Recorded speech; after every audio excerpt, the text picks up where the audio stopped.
So thank you everybody for coming out. There'll probably be some stragglers coming in at the last minute, but welcome to the first Info Plus webinar for DMLA for 2021. This is going to be a webinar series. We're hoping about monthly, and this is the first in the series. We're discussing today trends for 2021 and beyond. We've got a great panel of presenters. We're also really excited to open up the discussion later in this webinar for people to chime in and share what you've been seeing in your own businesses, what you expect to see in the year ahead. And certainly, as we begin to emerge from the pandemic, what changes you think will be on the horizon. So these webinars are free for members of the DMLA. This is one of your benefits of being a member if you are already a DMLA member. If you're not, certainly reach out to Elaine or Leslie, who are both here. I'd be happy to talk to you about membership. This is just one of the many benefits of DMLA membership. Later webinars in the series, we've got ones that will be announced very soon covering drones, the CASE Act, copyright enforcement, and much more. And as always, we want to thank all of our sponsors: Capture, Image Rights, Pick Rights, SmartFrame, CDIS, Google, and everyone else who makes what we do here at the DMLA possible. So today, again, we're discussing trends for 2021 and beyond. And I want to kick it off by turning everything over here to Leslie, who can introduce herself and jump in and start to share some early results from the Visual STEAM survey. Great. Can you all see my screen? Yes, we see it. Okay, perfect. Well, hi, everyone. I'm really glad to be here to talk about trends. I have kind of a double hat right now. I'm the president of DMLA, and I'm also the founder and CEO of a company called I Spy Tech, which we launched an intelligent search and work platform first called I Spy Visuals, which hopefully some of you are aware of. I'm really glad to be here to talk about trends. Some of the trends we can all see, and others might be more behind the scenes. I love these sessions because the benefit of hindsight and strategic foresight, or with the benefit of hindsight and strategic foresight, we can remain relevant, pivot when necessary, and reinvent ourselves when needed. I like to call it informed intuition. Change often happens when we least expect it, and it also often happens when we least want it to.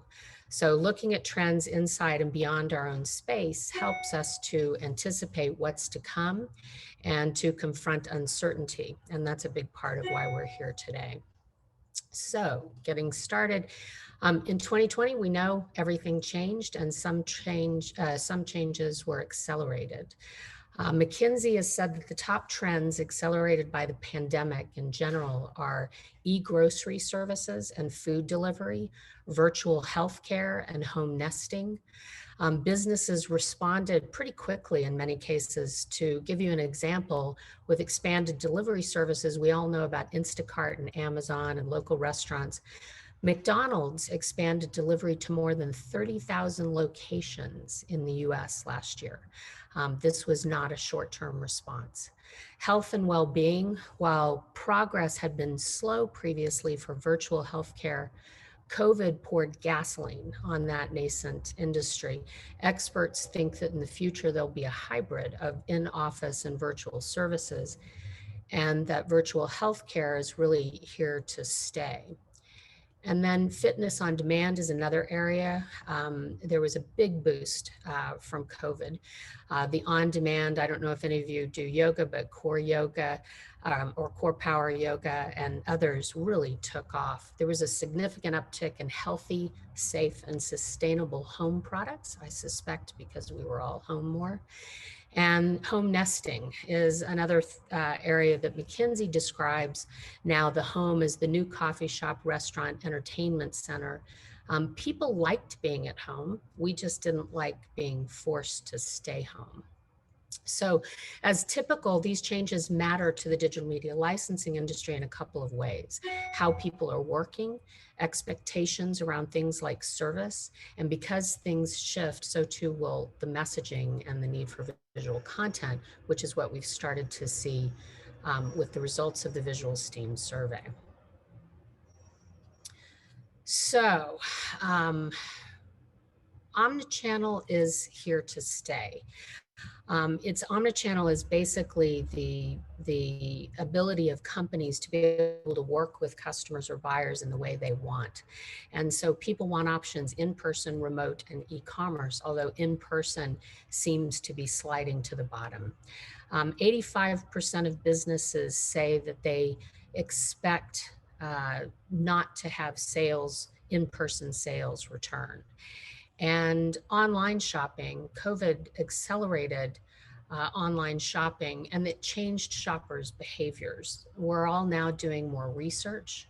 We're looking for reviews and we're deal hunting. And free delivery became more important than fast delivery, which was an interesting change. I guess I knew, but hadn't noticed. Companies are really having to embrace social media marketing, but having to learn the differences in and the importance of choosing the right platform. Reputation is also under the spotlight. There have been a lot of rogue companies with inferior products creating a renewed focus on the philosophy of buyer beware. So the Visual STEAM survey is just now being tallied and will be out in the next week or so, but there were some interesting things that I thought I'd share today. 92% of the respondents said that they were impacted by COVID. Not surprised. I would be more curious maybe why the 8% said they weren't impacted. But the biggest reasons given were image selection was impacted. They needed more people with masks. They needed images of social distancing, which were hard to find. More compassionate messaging sort of shifted for their communications. Clients commented that there were fewer stock photo, or there were fewer shoots, so more stock purchases, although others said their clients had pulled back on marketing.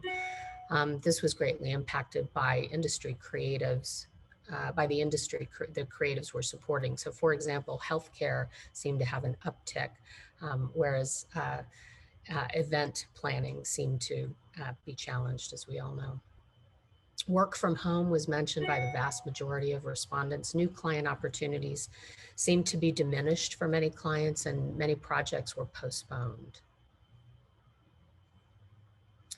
Time continues to be a significant challenge for buyers. The project turnaround times are going up, as is the time it takes clients to find an image. Search challenges. This was something we saw a little more of this year. Search has always been an issue, and finding relevant content has always been an issue, but it seemed to be a louder voice speaking. Finding relevant content was the top issue, followed by proper keywording, and then by advanced search features.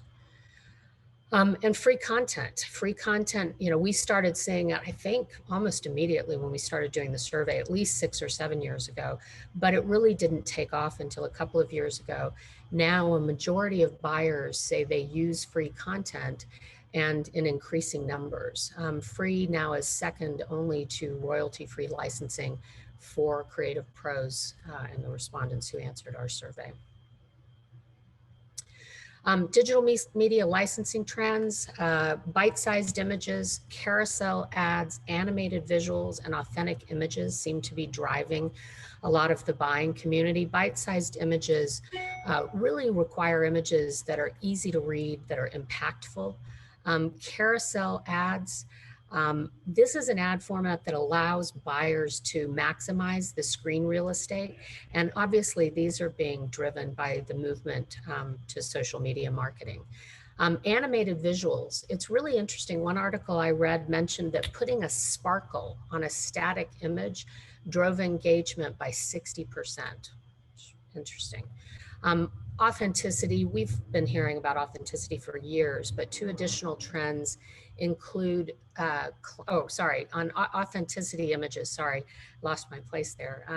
We've been hearing about it for years, but we are now seeing that it's more about brands trying to build an authentic story. And as the focus on storytelling continues to increase, so is that drive for the authentic images that can seem real. Two additional trends include clients creating more explainer videos, so using videos on their sites to explain their product or how they work, or a variety of things. And then finally, video collages and photo collages too, but video and photo collages seem to be gaining speed. Custom production, finally, this is the last thing I'll talk about. Custom production is a trend we started to see a couple of years ago. However, it seems to be taking off and now emphasizing affordable and fast custom content.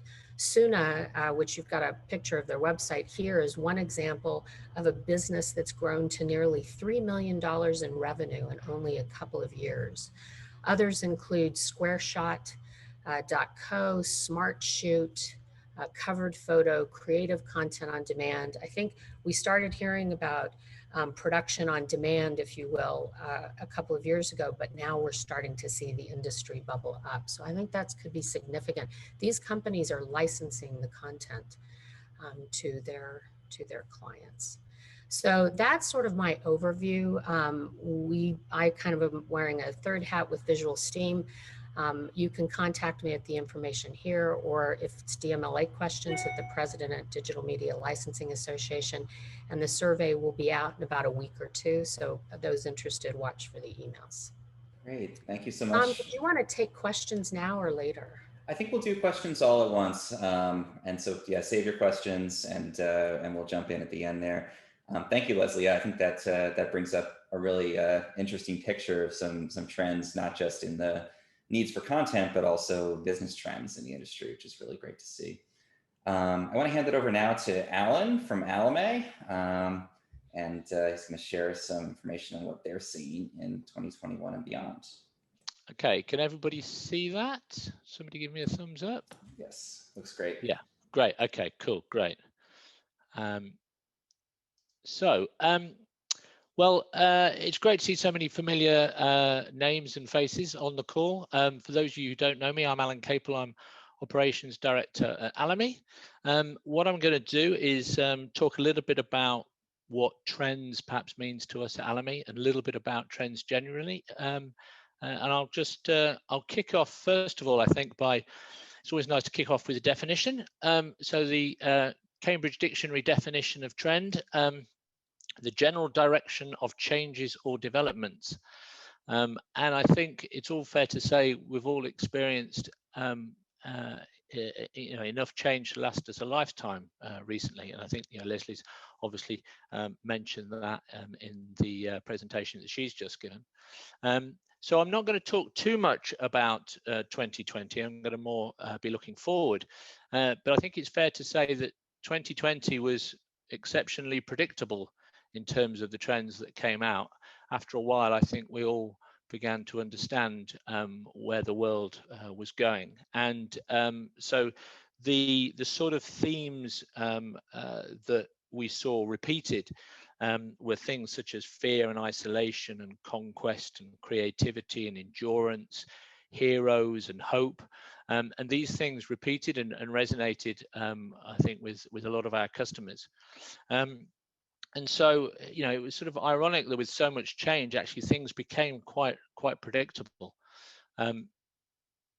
Just before I sort of get into some trends, just some general thoughts about trends. And in putting this together, I was sort of thinking, well, we do a lot of work on trends and put a lot of trend reports out and read a lot about trends. And who are these trend reports and these trend insights? Who are they for? Are they for our customers? No, they're not really for our customers at all. Our customers are creative people, and they don't want to be told what the trend is. They want to be in the vanguard of creating those trends. So it's very much, it's customer-led largely. Really, the trends, they are for the creators. That's what we believe, certainly at Alame. And then what we do is we then look to share what we know and what we think. So when I say about what we know and what we think, in terms of what we know, we have a lot of data. We have a lot of search data. We have a lot of data about what customers are doing, what they're searching for, what they're buying, what they're not buying, what they used to buy, what they don't buy anymore, and all of this sort of thing. So we share a lot of that with our contributors.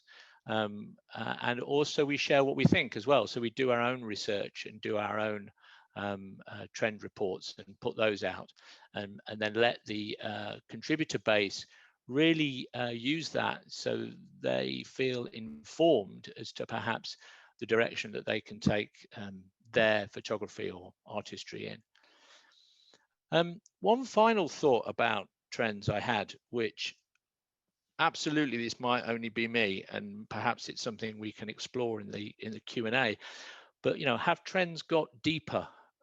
When I think about some of the trend reports I've read over the years, in the last few, perhaps in the last year or 18 months, 2 years, when I talk about it being deeper, is it more sort of cerebral? Is it more sophisticated? Maybe the world itself has got, a little bit more like that. But anyway, I mean, as I say, maybe me and maybe something for us to talk about. This is a really cool video that our excellent marketing team put together. Now there is sound with this, but I think I've failed miserably in also sharing the sound with you. So you'll just have to hum along and imagine. But it's quite a cool beat that goes along with it. But it's only very, very short, but it focused on some visual trends for 2021.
You'll have to trust me, the music's very cool.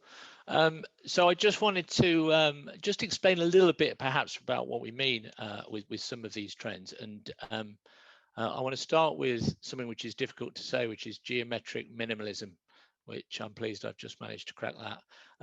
And I think when we talk about this, this is about lines and about shapes. It's about space within chaos. And I think we've seen an awful lot of that coming through, and we think that this will be a strong trend for 2021. And I think we've seen that in photography, but also in illustration as well. Some great examples, and just a few examples there that we're seeing within our collection. The next one is materials blended, and I think that the idea of artists loving to play with mixed media, to create a different view on something, I think has always been there, and I think we're seeing it more and more. And I think the tools and the tech that our contributors have, at their fingertips these days means that they can create some fantastic and and interesting and really powerful and quite groundbreaking imagery in some cases. So people power.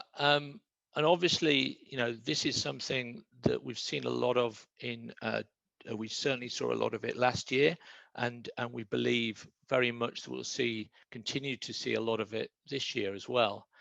So as people find their voice, and as different demographics find their voice, we've got photographers who are documenting that and also illustrating that.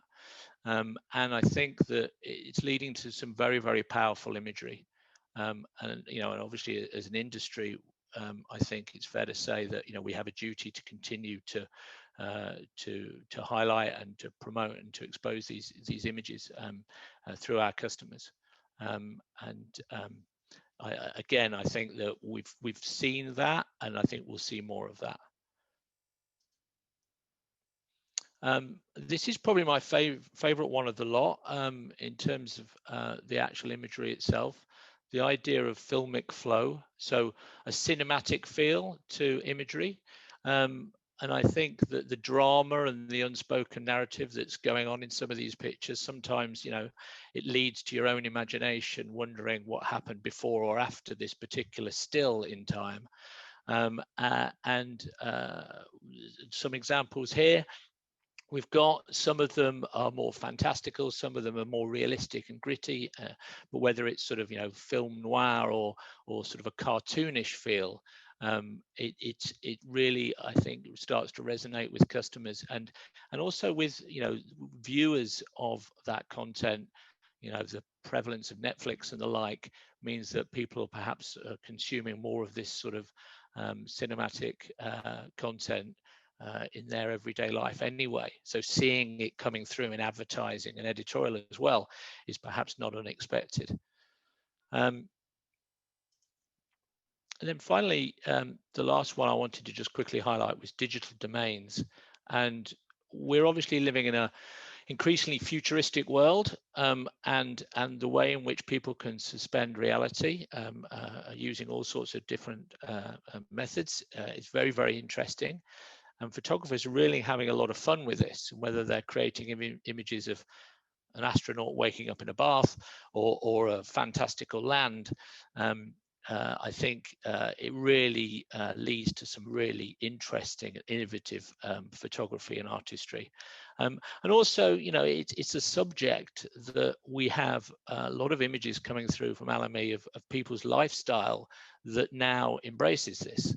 You know, it's a key part of a lot of people's lives, and certainly the generation that are coming up below some of us of a certain age. You know, this is all they've really ever known, and they've continued to embrace it. So, you know, that's starting to weave again into both the commercial photography and editorial photography spaces. So that was really just you know, I just wanted to give a quick snapshot, and it might stimulate some debate and thought.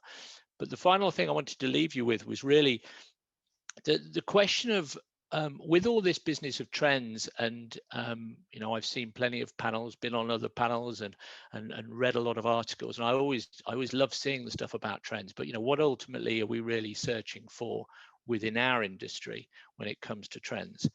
And I'd suggest that the answer is, if we can harness the ability to predict the trends, well, then we've really cracked it. So if our photographers, our image creators are producing imagery that is really hitting the spot in terms of a future trend, well, then we're going to be in the right place at the right time. And so, you know, our customers have sometimes short lead times, sometimes very long lead times. But if we could be there when they need us already, without us having to react to the trends when we see them, well, then I think we've cracked it.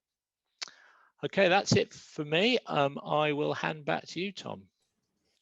Thank you so much. Yeah, I love the idea that, you know, 2020 in some ways was more predictable. We knew immediately as soon as everything started to happen in the world as an industry what our customers would be looking for. But in some ways, 2021 is a little more challenging there. And I love the idea that predicting the future is a big part of our jobs, I think, for a lot of people. So thank you, Alan. I'm going to jump in and share a little bit of what we see on our end. I'm CEO of Gatto Images. We're a AI-driven photography agency based out of San Francisco. We're primarily in the archival and editorial space. And I'm also the chair of the education committee here at DMLA. So we've seen a couple of really, I think, encouraging trends for 2021.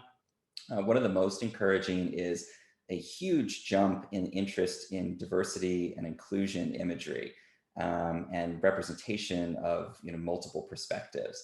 And in particular, we've seen that emerge from corporate clients in a way that it really hasn't before. So we've seen more requests for clearance of archival stills showing diverse communities from corporate buyers, from advertising agencies than we've seen ever in our 10-year history of working with this kind of content.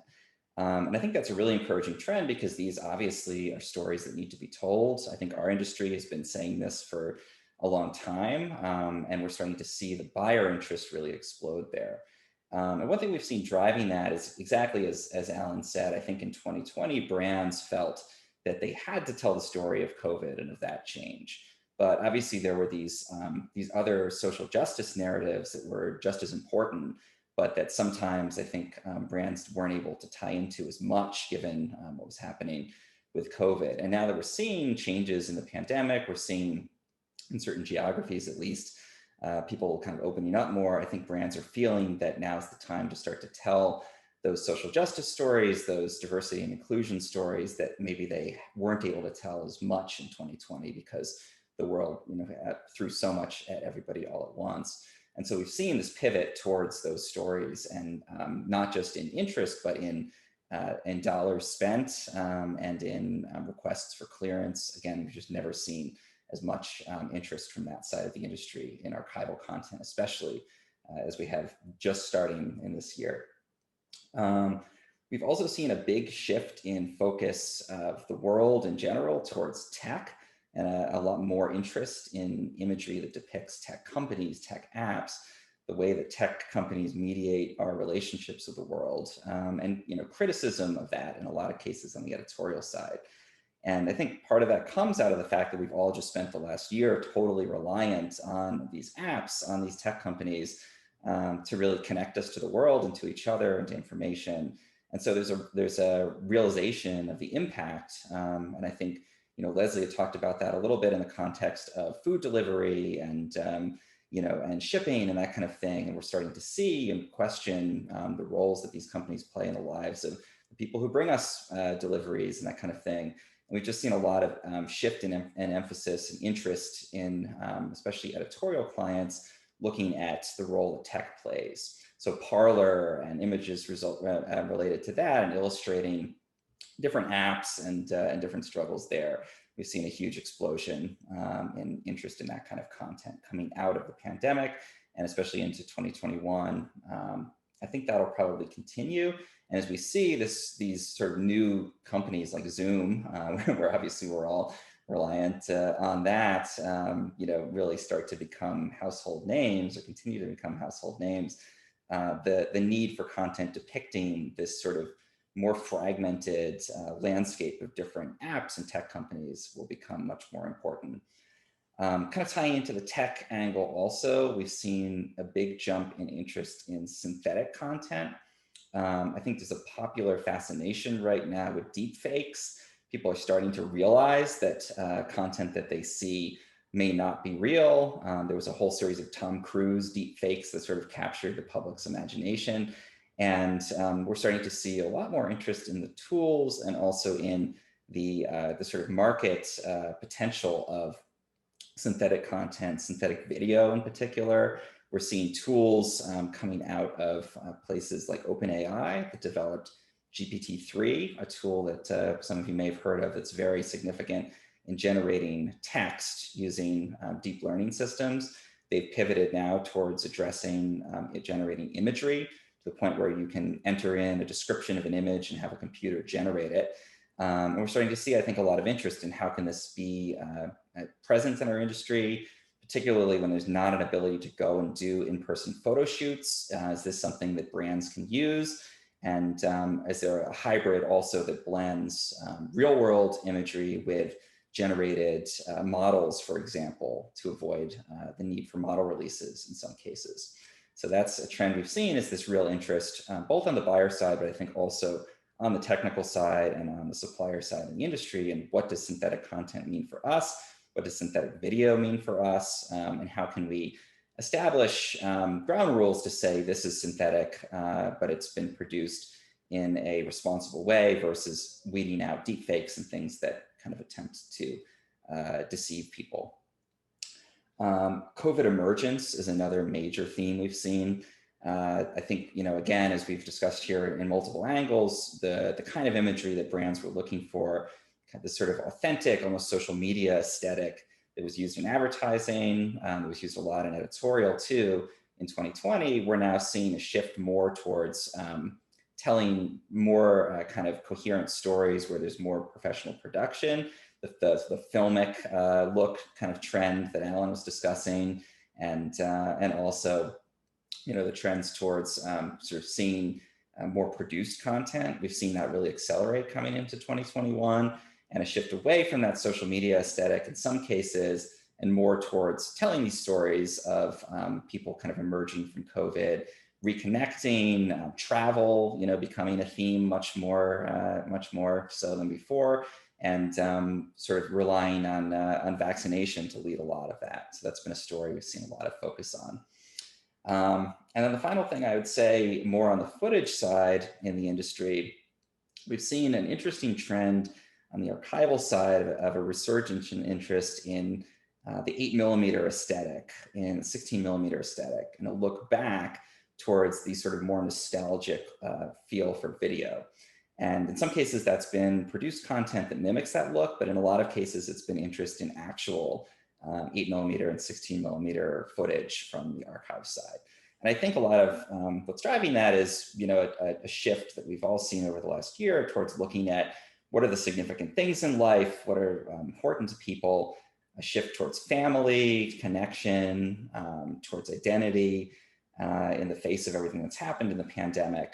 And kind of going hand in hand with that, there's been this nostalgic turn and a look back towards archives, particularly a look back towards these sort of family history looking materials, things that show the past of different communities. And I think people are really starting to work some of that material into their content as we're going forward, and trying to capture that family feel, that kind of nostalgic look towards the past, as people are also turning towards reopening and towards the future. So those are some of the dominant trends we've seen. And thank you so much to the presenters here, volunteer their time to come and share what they've seen. Now we're going to switch over and change gears a little bit and move into an audience Q&A. Just a reminder, this will be on our YouTube channel in about a month. We keep this members only, and then it will be released. So we are recording, but we do encourage people to jump in and ask questions and share your thoughts. If you do want to do that, you can post in the chat, and one of us can read your question. You can ask questions to participants, share your perspectives, ask questions to the panel. Also feel free to raise your hand, or if there's a lull, to unmute yourself and jump in with your questions. To get started there though, I want to hand it over to Sarah Foster from Getty Images. She's going to help us with some questions here.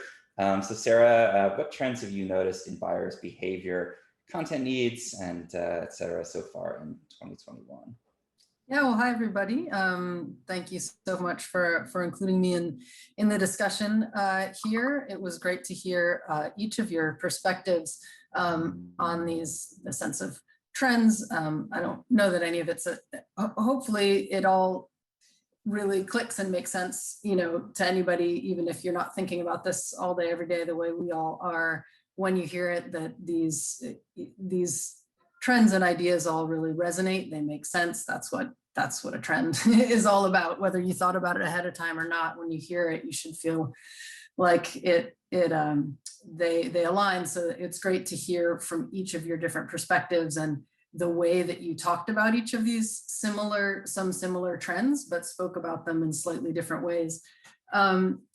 From our perspective here at Getty Images, one thing that we really try to do, or some of the language we put around the way we frame up our efforts to understand what's going on, is to think about trends, but look a little broader than trends, to what are sort of the bigger forces, or some might say the zeitgeist, but what are the bigger forces is the term we've kind of established, that more perhaps shorter term trends might kind of come in and out of, but that really are underlying and might be longer lasting trends. And there's sort of four that we've set out, and we do see customers.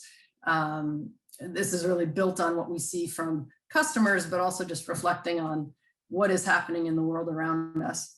And these are things that you guys have all touched on, but wellness as a really broad idea, technology, sustainability, and diversity. But those are really big ideas, and what's important is to get into the granularity of what does that actually look like today? What are people asking? How are they asking about these ideas today versus a year ago, where they may have been looking for wellness imagery a year ago, and they may still be using the same words to ask for wellness imagery today, but the expectation of what that is maybe quite different. So across all of these themes and across every customer segment, every age group, kind of every driving kind of need is really you've all touched on it a bit, which is the desire for realness. So it's in every area beyond simply diversity, is the continued push towards real human connection, realness in the quality of the imagery, in the provenance of the imagery, in the metadata of the imagery. I think these are all ideas and themes that have been around for quite a while. Humanizing technology. What does it mean to have good mental, physical, emotional health? Sustainability as an ongoing, continuingly growing trend, but that have really been kicked into high gear in this last year. The way it makes a lot of sense to me is, you've all touched on it a bit, but we've had this year where the anything formulaic was just, the rug was pulled out from under everyone. The same story needed to be told by everyone, and it needed to reflect every single consumer's everyday experience. That skyrockets us right to an acceleration of social media influence on the commercial world that's been going on for a while, of people saying, I expect to see my own life represented, and I expect to see my values represented by the brands or companies or the messages that I'm listening to. And that's been around for a while. I mean, you each touched on it, going from the term authenticity to the term diversity, to really we're in an era where those terms can be almost a bit too surface level. And what we've seen out of the last year really push even further is the customer demand for across everything, whether it's a corporate client, a commercial client, an editorial client, whatever their message is that first and foremost is a demand for realness, emotional connection, and relatability. That includes, so for example, intersectionality. Tom, you talked about this inclusion that is not just a representation in a group of casting that suggests the idea of diversity, but intersectionality across age, race, ethnicity, sexual identity, disabilities. It's really been it's like the lid's been cracked off the demand for, we don't have time to look at a bunch of stuff that we can't relate to. We don't have time to be spoken to by brands who don't reflect our values. And we can, as consumers, we can spot what's fake and what's real. And I think one thing that really shifted far forward in the last year was that consumers of our customers in the stock industry, they are not afraid to call out a brand on something that they don't think is accurate or real, whether that's what's visual in the picture, whether it's a funny word in the caption, whether it's a keyword that is confusing. They will call it out, and they will hold us accountable. They'll hold the customer accountable. They'll hold us accountable. They'll hold the contributor accountable. They really want to know that this stuff is thorough. People, I think, are just done with whether that's in parallel with everything you spoke about, Tom, about like deep fakes, where you're looking at specifically lifestyle imagery. People just don't want to be lied to, and they want their brands that they support to represent their values. So we're seeing that these are trends we've seen for quite a while, but so far this year, as the brand stories are allowed to emerge beyond just the immediate COVID-19, this is one theme that is definitely sticking around, it's sticking with the customer. So even if they're changing from wanting to show lifestyle of working from home in the new normal, and they're thinking about their own brand story of going back to business imagery in an office or travel imagery, the theme that has stuck around is this needs to represent our consumers in a very immediate way with realness, with emotional connection, without sort of a formulaic presentation. The other thing that we've seen so far, really skyrocketing over the building over the last couple of years, but a lot in the last year, and we're seeing it continue exponentially so far in 2021, is the demand for video.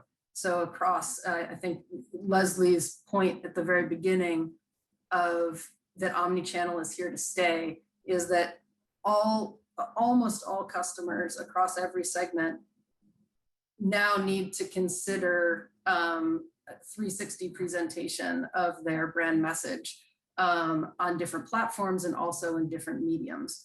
So where previous, for quite even to pretty recent past, it still felt like there were kind of video customers and usages and stills customers and usages. I think we've been anticipating it for a long time, but we're in the reality now where most customers most of the time are expecting that they will have the choice of video, stills, matching, not matching, both, but they really want the depth and breadth of choice across video that they have at their fingertips with stills. So that's a huge push. It's something that we're engaging our own contributor base about a lot to really encourage productions across both, and even to be video first in a lot of our kind of briefing and messaging to contributors, because it's definitely where we're seeing the biggest amount of customer growth, like universally. Maybe I'll stop there and no, see. That's great. I think that's wonderful. A lot of trends we've seen developing for a while finally kind of coming to pass. Tom, can I jump in? I'd like to add on to going back to what you were saying, Sarah, about the values and the storytelling and being able to connect or create something that our audiences can connect to. I want to amplify that a bit because we've seen these issues like authenticity for a long time. I think what's happened though is as social media marketing has accelerated, it's very quick. It's just taking, it's just exploding that people, and it's also we're in this, even more so visual world, right? So as a consumer, not necessarily one of our buyers, but as a consumer, you want to work with companies that you like, that you can associate with, that you share their values, as Sarah said. And so I think what's happening is these brands are being forced to, not being forced, but they're certainly being encouraged to create a true persona for them, and so that they can connect with the consumers that they're trying to go after. And that is putting pressure on, large image databases. I mean, it's just a fact every year over year, we see people say it's hard to find relevant, authentic, meaningful content. And search came up, as I said, as a bigger issue this year. It's always an issue, but it came up as a bigger issue. So I think, that pressure is not going to subside. And I think the point you made about the values really trickles down to that end user of wanting to associate with the values that they're looking for. I don't know if that makes sense, but I just wanted to amplify that a little bit. It's coming through in terms of some of the frustrations that buyers are having in terms of being able to find that content. Yeah, I think that makes perfect sense. Yeah, I think just that shift towards this. I think we've talked about authenticity at DMLA for a long time.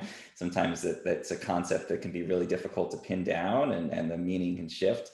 And I think we're seeing that as a trend, and some of it actually coming to pass in terms of actual demand for example, the diverse content. And it's interesting to hear from Sarah too that the trend towards footage and multi-channel that we've kind of seen coming in this industry for a long time. And certainly we have many constituents who focus exclusively on footage. now starting to see customers really demand both kinds of content in a way that we've probably been expecting for many years, but it's encouraging to see that really start to happen. So thank you to both of you. I want to open it up now to questions for the panelists, questions for each other. If you have something you'd like to ask, please feel free to put it into the chat. Also, feel free to raise your hand in Zoom or just to unmute yourself and jump in to share your thoughts or a question for anyone who's spoken. I have a question I'd like to throw out if it's okay while we're Absolutely. waiting for people to. One thing that we've seen for a long time is there's actually been a crossover between editorial and commercial content for a long time, where commercial buyers in particular would reach into editorial archives if they could find model released content or content because of this sort of realness that Sarah was talking about. I'm curious if we've certainly heard from buyers that editorial is on the rise and that people are saying that editorial content is as strong as ever, which is good news. They're saying their photo budgets are basically going to stay the same. Their video budgets are going to go up.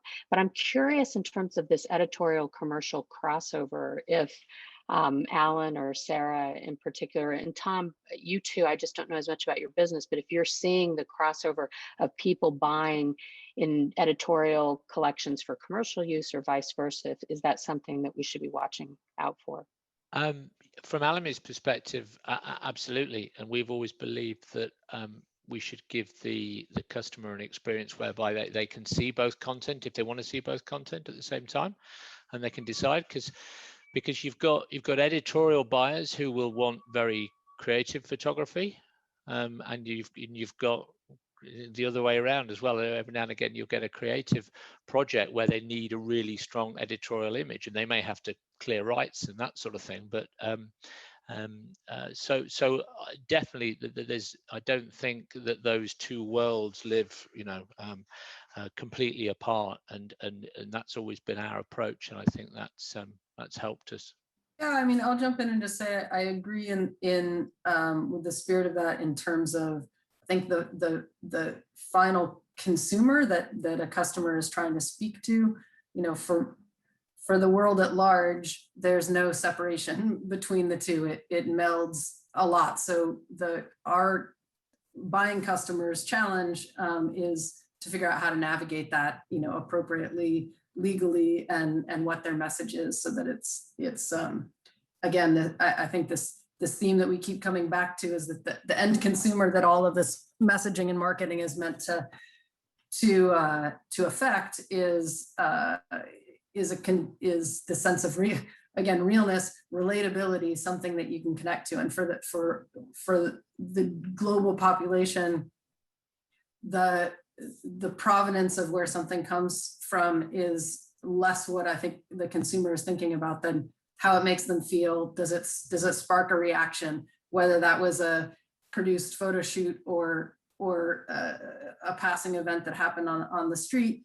I don't think they really, it's not the first line reaction. It's how does this make me feel? The second line reaction is it real? And if they find out that they thought it was real and it's not, they're not happy. That's one thing, as I spoke to before, is that we're seeing that the consumers are feel much more empowered to speak their minds, both by how the dollars that they spend and the brands they choose to support, but even following that back through to, why is this here? Take it down. We don't want to see it. Or did you get a release? Or, really getting a lot more in the weeds than you might anticipate your everyday consumer being. I think because I work, really in the creative sphere within our Getty world, I'll just reemphasize that I think this is where it continues. This whole point is what pushes on the commercial side the expectation of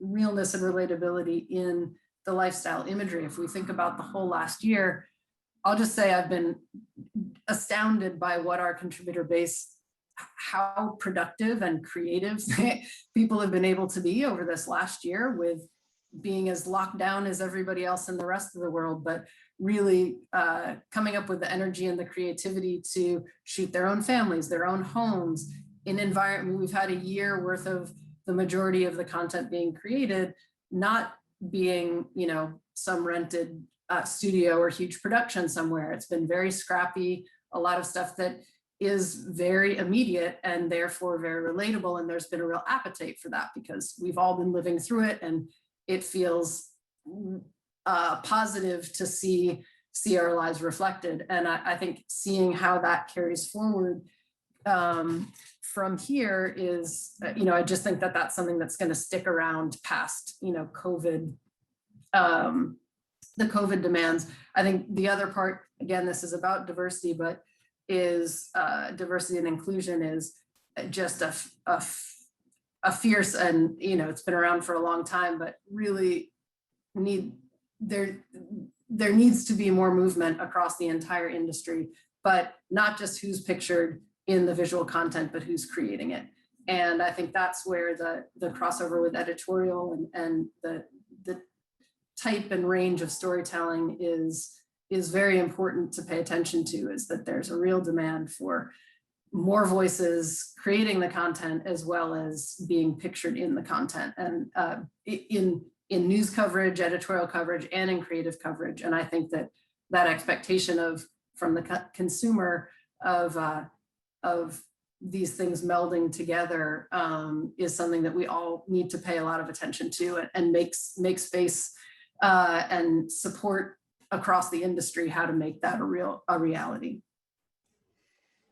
Yeah, I think that's a great point. And, we saw that. So my company represents a lot of university archives, Johns Hopkins, Duke, University of New Hampshire, and also newspapers like the Afro-American newspapers. And we've seen a lot of focus on content that was captured by, photographers for the Afro newspapers, for example, where it's perspectives on major world events, but told from a different angle. And in that case, historically. And so that's been a big interest. And I think the interest of the crossover that Leslie brought up, we actually saw that start with the 2020 election.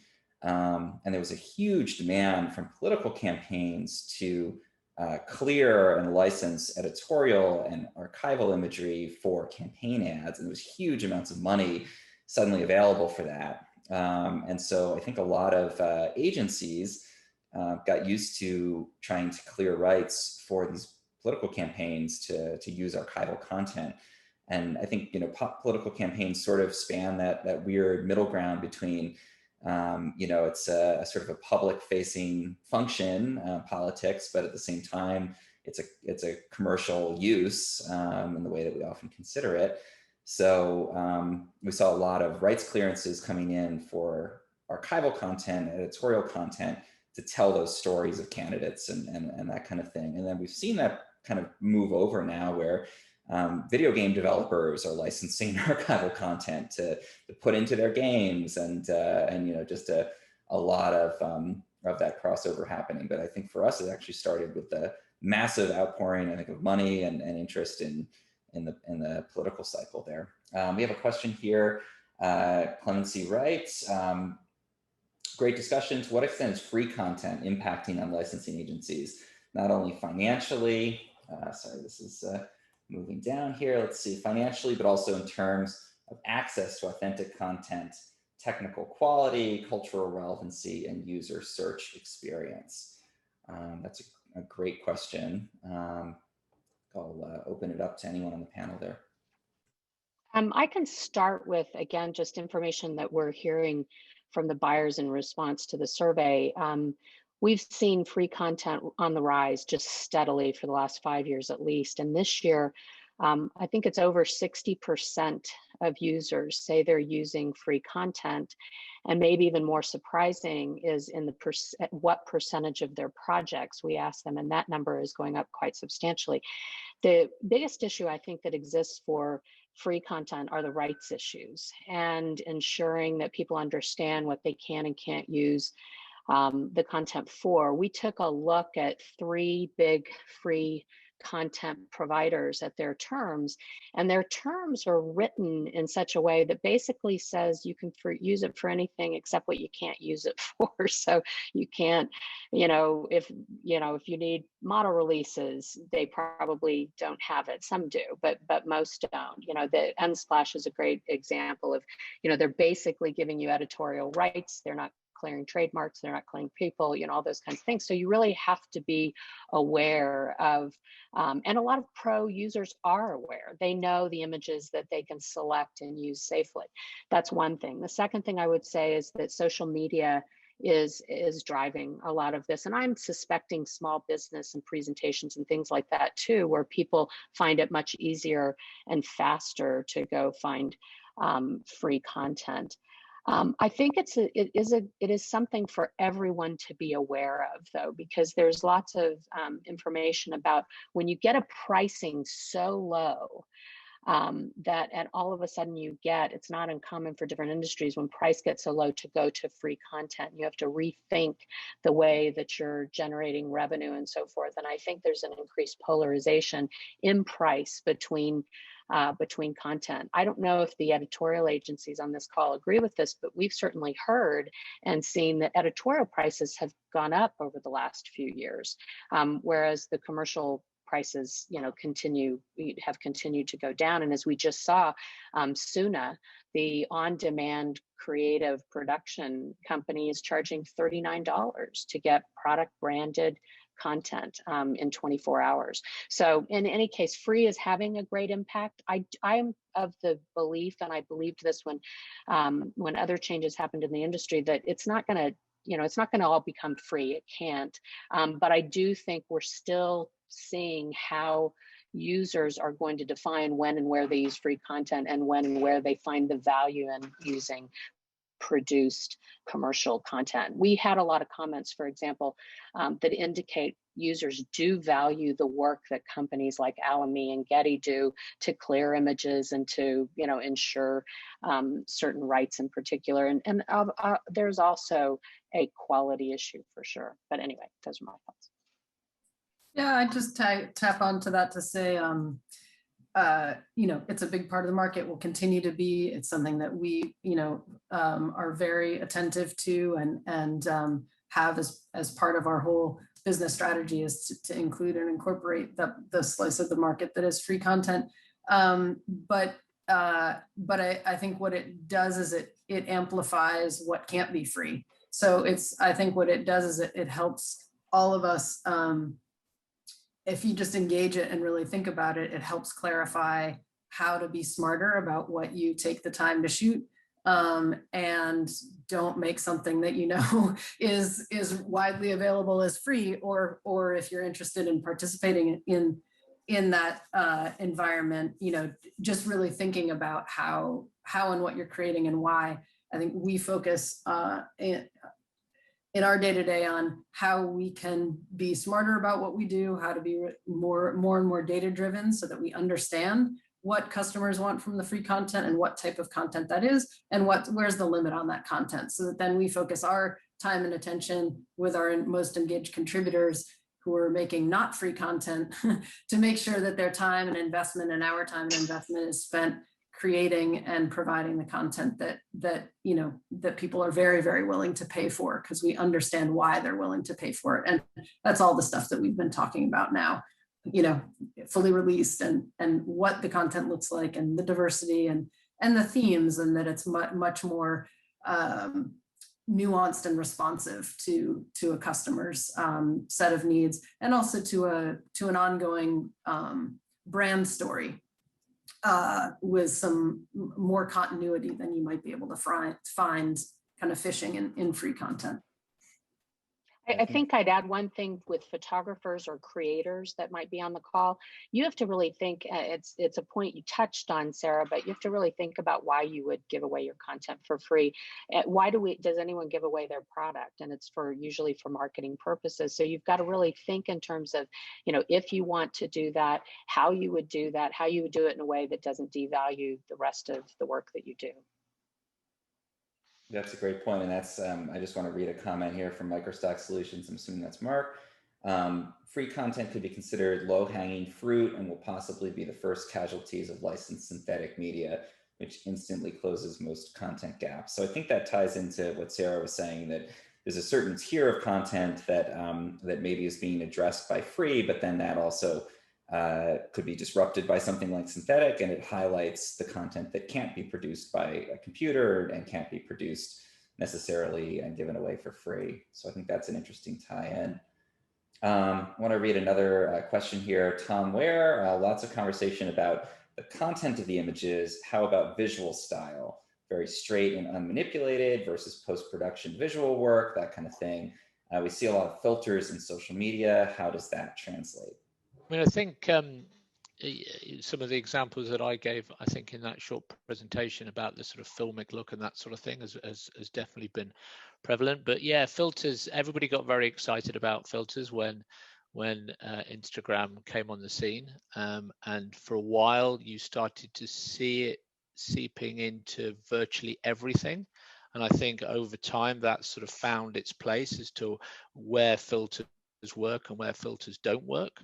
And where manipulation of the images work and where it doesn't work, etc., etc. And you know, there's so many tools at the photographers' fingertips that they can do all sorts of different things. And you know, some of those examples that we've talked about, some of those things we've talked about, means that the days of literally putting your camera and shooting, you know, are long gone. So a lot of the post-production stuff that's going in is enabling you to stretch reality, and given that that's quite a common theme, you know, it really sort of completes that circle.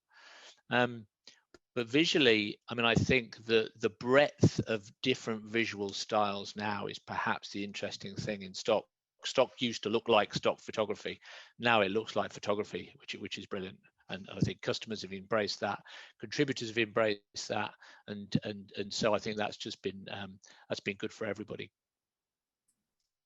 Yeah, I agree. I agree with that all the way through. I would just add that from my perspective, and I think our perspectives, curating all the content that comes through on the creative side of Getty Images is it's just all about, it really comes down to what purpose does it serve? Does it serve the underlying meaning, concept, or kind of emotion of the image, and where it's applied in a way that it amplifies those things to the final viewer?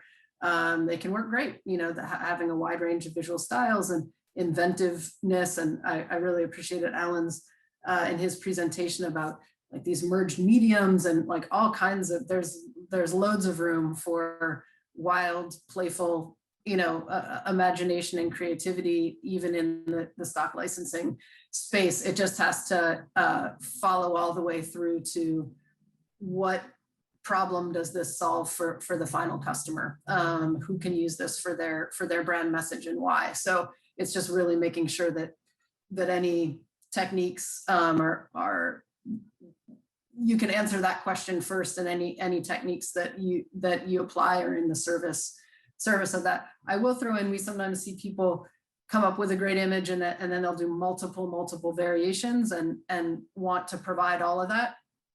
Customers do seem to want some choice and some variety, but you know, Leslie and the Visual Steam reports always speak to this, where customers talk about the increasing difficulty to wade through loads and loads of content to find what they want. So, you know, I would just kind of end on the thought of variety is good and creating options are good, but, you know, being a good editor of your own work and often less is more.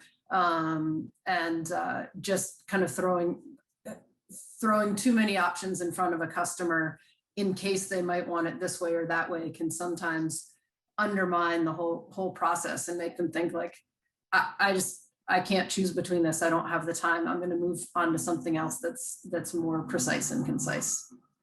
Yeah, I think that's a super, yeah, I absolutely agree, Sarah. We see that sometimes, and you think that the sort of the 90% of those other options has completely ruined the one that they'd really nailed to start with. And if they just had that one image, because a customer can play around with the image and do some of those different derivations anyway themselves. So why not give them that? Because they'll want to have that creative input themselves, the customer will. So no, I think that's You know, very good. sorry, I was just going to add, I wanted to amplify something that both Sarah and Alan have touched on, and this is sort of the fantastical and the new kinds of concepts or backgrounds. We did see concepts and backgrounds were the #1 category that clients said they wanted. And I think as much as people say they want real and they want authentic, I think there's also an element of entertainment that drives the styles. So to Tom's question, I think there's a lot of fantastical sort of science fiction going on today in entertainment. And I have to believe that that will also impact what people start doing in terms of the communication. So I just thought I'd throw that out there too. Yeah, I think one thing we've seen, and definitely agree with everyone there, but one thing we've seen is just from a pragmatic standpoint, when entertainment and sports basically closed in 2020 for a long time, we saw a big pivot of a lot of entertainment and sports photographers shift into news and covering news topics. And in a lot of cases, they have a very different visual style than the traditional news photography.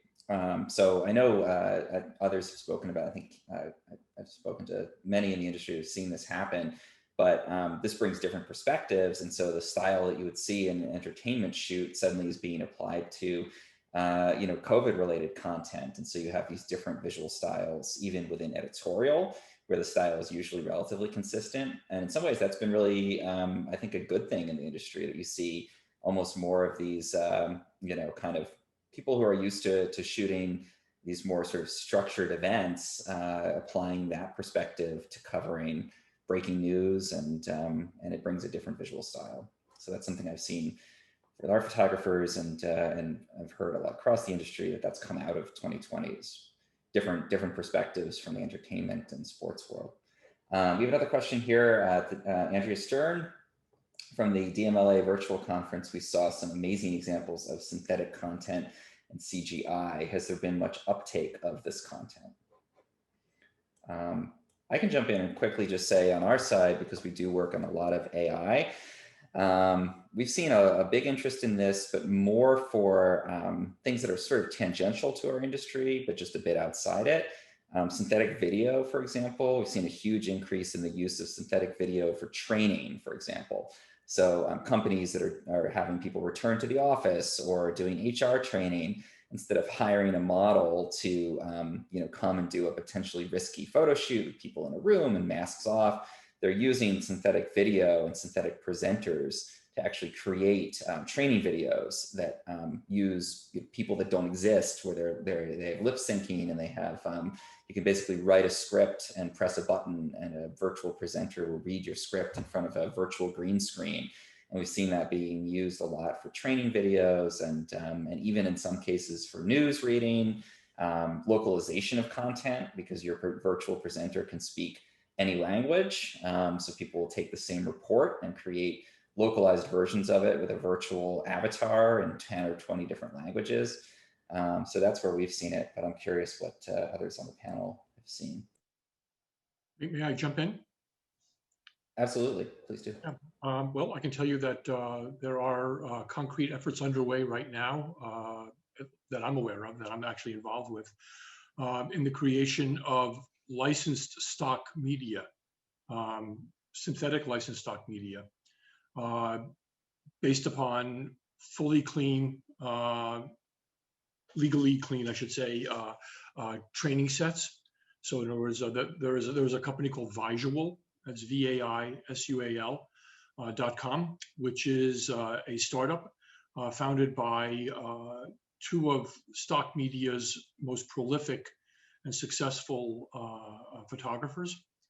And together they have merged their hundreds of thousands of images, which were, interestingly enough and very prophetically, shot with model releases in the past 3 or 4 years, that allowed for the use of those images in the construction of synthetic media, to begin developing training data and putting together now small scale libraries of synthetic media, which will be merged with organic, or what I would call true photography in a number of ways. One perhaps that is actually being worked on in a pre-beta stage would allow for the merging of synthetic content with real photography in an online editor for end users then to create wholly unique content. And other efforts are involved with the generation of training sets, which will be licensed via any one of a number of means, most likely in an aggregated format on a platform similar to what, whatever Shutterstock, Getty, and Alamy are doing right now with the actual photography and or video.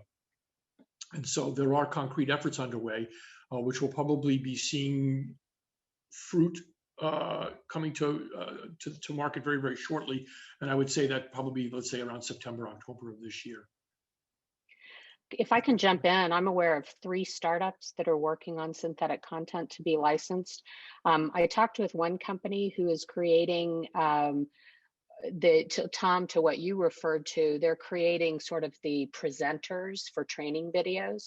So you can come in and kind of pick, what you want the ethnicity to be, what you want the age to be, all this, and then you can use that as the tool for your presentations, for your training or sales videos.